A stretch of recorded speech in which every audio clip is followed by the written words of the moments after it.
Hello, my name is Benjamin Hewlett, and welcome to our channel, Death and Taxes. To quote Benjamin Franklin, the only certainty in life is death and taxes.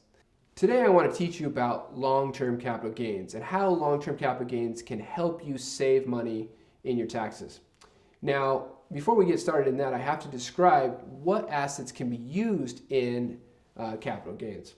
Now, these are capital assets, these are securities, these are assets that have that are large purchases, such as potentially your personal house or vehicles.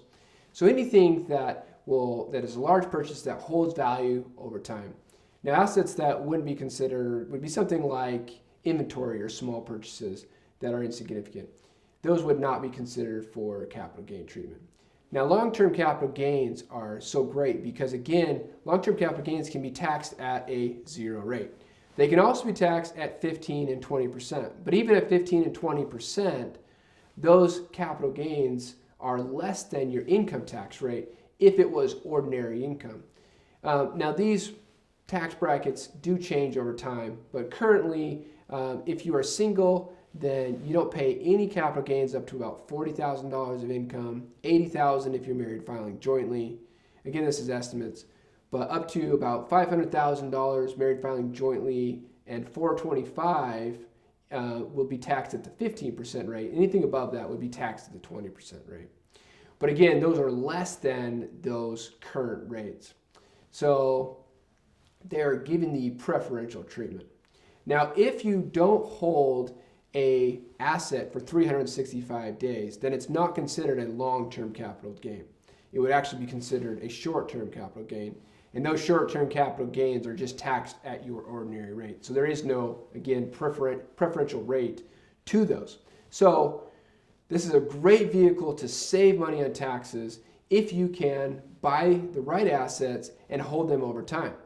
Now, to give you a quick example, if I purchase a vehicle, let's say on May 1st of 2020 for $5,000, and I sold it a year later, let's say I sell it on May 2nd, 2021 for $25,000, then I have a $20,000 long-term capital gain because I'm taking the difference between the purchase price, the $5,000, and the selling price, the $25,000, and that's the long-term capital gain. It's not some people get this confused and they say, well, is it the $25,000 that I sold it for? No, you get to reduce what the purchase price was.